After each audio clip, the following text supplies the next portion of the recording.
Fans worldwide were shocked by Dan Blocker's passing.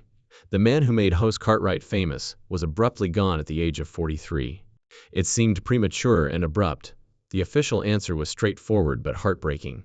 Behind that story, however, lay a maze of unresolved issues, ambiguous health issues, strange contradictions, and persistent stories regarding his funeral. It all contributed to the feeling that something wasn't quite right. Some of it was dismissed as gossip from Hollywood. The others were buried in silence. However, almost 50 years later, new information is contradicting the narrative that has been taught to us and offering a new perspective. Many people may find the actual conclusion to be much more disturbing than the one they believe to be true. Although Little Joe was the Cartwright clan's heartthrob, winning over viewers with his attractive appearance and effortless smile, Haas was the one who won over many fans. Large, timid, and incredibly compassionate, who genuinely won people over. He had a disarming quality about him, a tender giant with an unmistakable puppy dog tenderness and a childish innocence. The worst part is still to come. The man behind Hose, Dan Blocker, was already setting records when he was born. He was born in Dalb, Texas, on December 10, 1928, and weighed an incredible 14 pounds, the heaviest baby born in Bowie County to date. Dan's parents, Ora Shack Blocker and Mary Arizona Blocker, relocated the family to O'Donnell, Texas, a small community approximately 40 miles south of Locke, shortly after Dan was born. Previously a farmer, Shack had been severely impacted by the Great Depression. Instead, he used what little he had left to open a small grocery store. While little Dan helped out wherever he could, the family resided in the back of the store and struggled to make ends meet. He would stock shelves, carry grocery bags to clients' cars, and serve as the store's large but kind muscle. Shack used to joke that he would pay someone to hire Dan, merely to prevent the youngster from unintentionally ruining the property with his stature. According to local legend, in O'Donnell, Dan's size soon became legendary. Additionally, he used it rather than only sitting on it. One time, a CP news reporter asked Blocker if he had any combat experience, and he just smiled and replied, "Yep." It turns out that residents of that small town in West Texas would congregate on Saturday evenings for entertainment, and Dan was frequently the performer. Dan would square off against anyone who dared to face him when they roped off a section of the main thoroughfare. He turned into a small-town gladiator of sorts. He later asserted that he had never lost a fight, most likely due to the fact that he was 6 and weighed 275 pounds even as a teenager. Dan enrolled in the Texas Military Institute at the age of 13, where he excelled as a linebacker on the football field. He received a scholarship to Sul Ross State University because of his power and agility, where he majored in English and kept playing football. He was already a powerful presence at the age of 18, weighing close to 300 pounds and still gaining weight. However, it was not football that altered his life's trajectory. It was a play. The theatrical club at the university required a strong person to carry bulky props around the stage for their performances of Old Lace and Arsenic. When Dan offered his services, they were so impressed that they gave him a small part as the quirky Teddy Brewster. A spark was ignited by that one role. It all crystallized when I was on stage, heard the audience, and sensed the enthusiasm. Dan Blocker became enamored. He never looked back after switching from English to theater as his major. He reportedly declined offers to play professional football after graduating. He chose to go east instead, pursuing his ambition of becoming a theatrical performer. He began by honing his abilities and developing his credentials in repertory theater and summer stock. He eventually secured a small role in a King Lear performance on Broadway. However, like many young men in his generation, Dan Blocker answered his country's call without hesitation. He enlisted in the Army and was sent to the Korean War, serving with the 45th Infantry Division's Company F, 2nd Battalion, 179th Infantry Regiment, as a combat infantry sergeant. By Christmas Day 1951, Dan had already landed in Incheon and was on the front lines. Along with his fellow soldiers, he dug in at Chwin, which is today in North Korea. The Jamestown Line, a fortified area of the front where the fighting had come to a tense, laborious standstill, was controlled by them. Living in the midst of it for months, battling from trenches, retaking hills, and back and forth became a vicious game. Blocker spent an incredible 209 days in that meat grinder with the 179th Infantry Regiment. He even sustained injuries while racing to aid a fellow soldier at one point. Such courage would subsequently characterize his on-screen character, Host Cartwright. His regiment was involved in the intense fighting for Porkchop Hill, a critical high ground that aided in the possession of the vital Old Baldy stronghold. From December 1951 to June 1952, soldiers were exhausted by more than simply combat. Everything was made worse by the unrelenting muck, the July heat, and raw nerves. After months on the front lines, Blocker's unit was finally withdrawn in July 1952. After being admitted to a hospital to recuperate from his wounds, he was returning home in August, holding a Purple Heart. However, he had no intention of performing when he returned to normal life in 1952. What was the Los Angeles move? He married his undergraduate girlfriend, Dolphia Parker, who was a small 5 Texan who everyone just called Dolph. That same year, raising 4 children, 2 sons, David and Dirk, and twin girls, Deborah Lee and Dana Lynn, they created a life away from the spotlight together.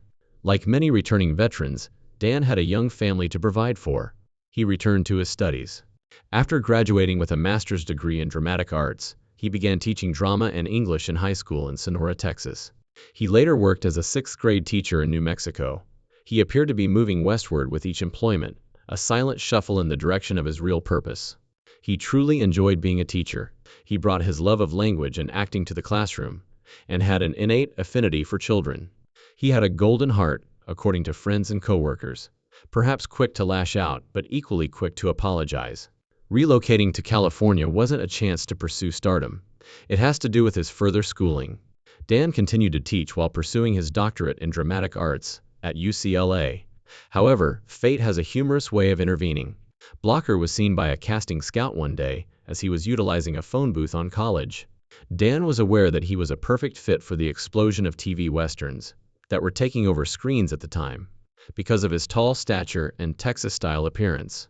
He once remarked that there are benefits to being large, particularly when visiting agent offices. They don't quickly forget you. The momentum started to increase after that. He began getting little roles in vintage Western television series. Occasionally appearing in an episode are Gunsmoke, Colt Point, 45, The Rifleman, Have Gun Will Travel, and Maverick. He also had a few movie appearances, but TV was where he truly made his name. He had a semi-regular role in the post-Civil War cowboy series, The Restless Gun, by 1957-58. He also landed a recurring role on Cimarron City the following year. It could have seemed like a dead end when that show was canceled, but it was actually quite the opposite. A position that would completely alter everything became available as a result of that cancellation. The endearing, over-the-top Hoss Cartwright on Bonanza. If Little Joe was the main attraction in a show full of vibrant characters, Hoss was the lifeblood.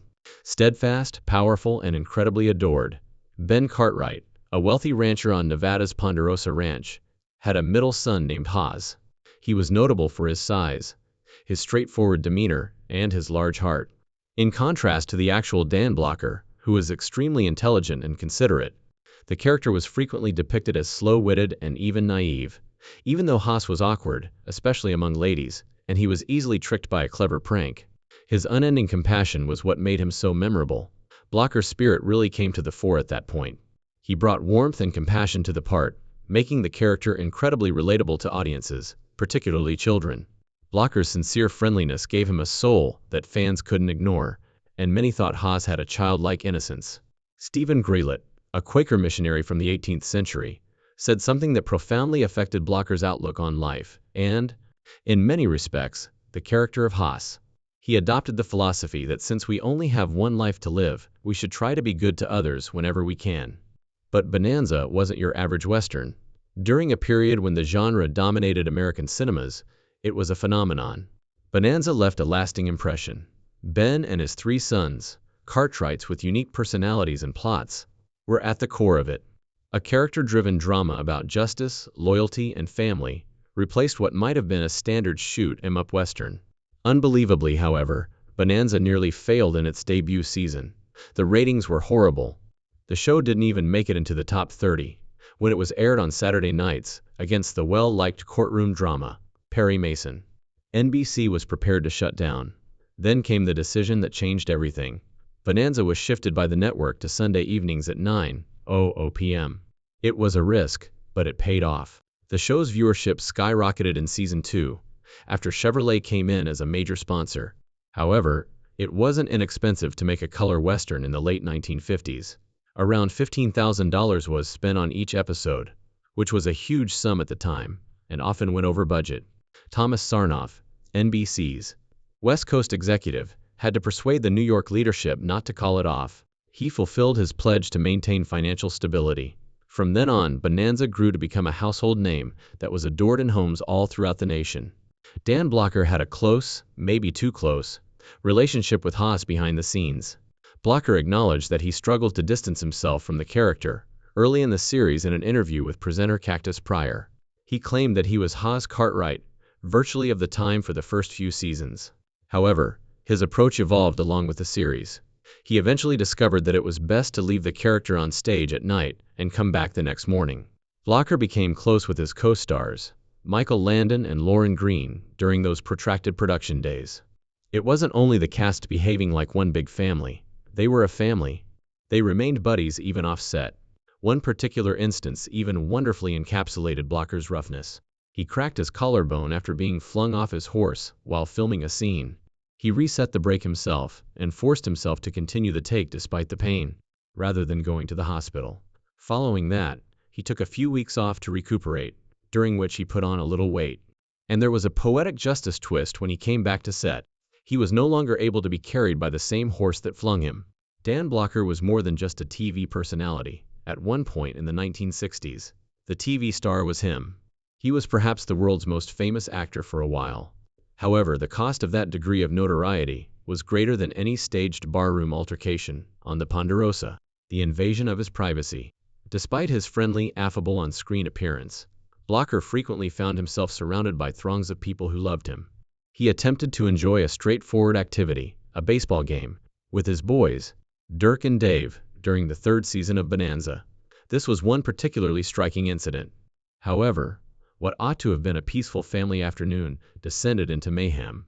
The attention became so great that he had to take his children and depart before they had even seen the first pitch, as fans flocked to him for autographs. And it wasn't limited to the house. Even trips became occasions for public appearances. In search of a peaceful getaway, he and his spouse traveled to the Yucatan, where he was followed by natives yelling Cababio and, of course, Haas. There was no such thing as escape, actually, not when almost wherever he went, people recognized his face. It's the type of thing that people rarely consider, the silent worth of anonymity. The ongoing recognition became a hardship for Blocker. Yes, fame had brought him money, but it had also caused him much discomfort. He publicly struggled with the notion of earning so much money from acting, particularly in light of the low wages of public employees and school teachers. At one point, he said that the sum he received felt completely unethical. He even attempted to go back to his previous position as a teacher at one time. However, the notion was rejected by his former principal, who told him quite plainly that he would always be viewed as Haas rather than Mr. Blocker. But in the end, he managed to distance himself from the mayhem. Blocker talked about how he came up with the notion of relocating his family to Switzerland in an interview with the Anniston Star, an issue of National Geographic that had a spread about the lake regions of Switzerland and Italy sowed the seed. He recalled being enthralled. He had told his wife that they would visit that lake nation on their next trip to Europe, where they had already gone. The journey they took in 1970 proved to be a transformative one. Blocker fell deeply in love with the small Swiss town of Lugano, and the family also visited Lake Co and Lake Maggiore. He described it as the most breathtaking location he had ever seen. They were surprised to discover that Lugano had an American school, which made it the ideal site for them to settle down. The Blockers made the move later that year. They packed up and relocated to Switzerland in search of serenity rather than opulence.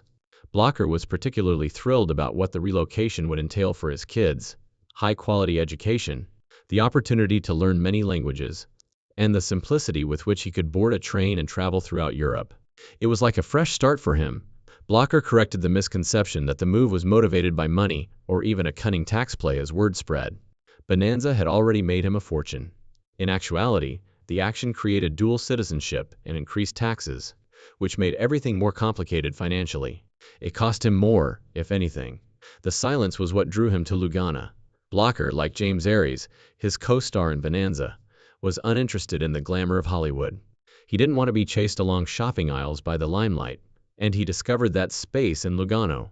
It's interesting to note that even while Bonanza was shown on Swiss TV, it was only available in German and southern Switzerland, which is where Lugano is located, is not a German-speaking area. He was aware of that small detail. It made living under the radar and blending in more simpler. Dan Blocher and his family were completely settled in Switzerland by 1972. Despite having to go back to Los Angeles only to film Bonanza, it was a tranquil change of pace. Despite the challenging routine, Blocher stayed dedicated to the show. But something didn't feel quite right when he went back to the United States to begin filming what would unintentionally turn out to be Bonanza's last season. He eventually checked himself into the hospital after becoming extremely exhausted. At that point, medical professionals determined he required gallbladder surgery. Nowadays, a colosectomy, or removal of the gallbladder, is a highly routine surgical procedure.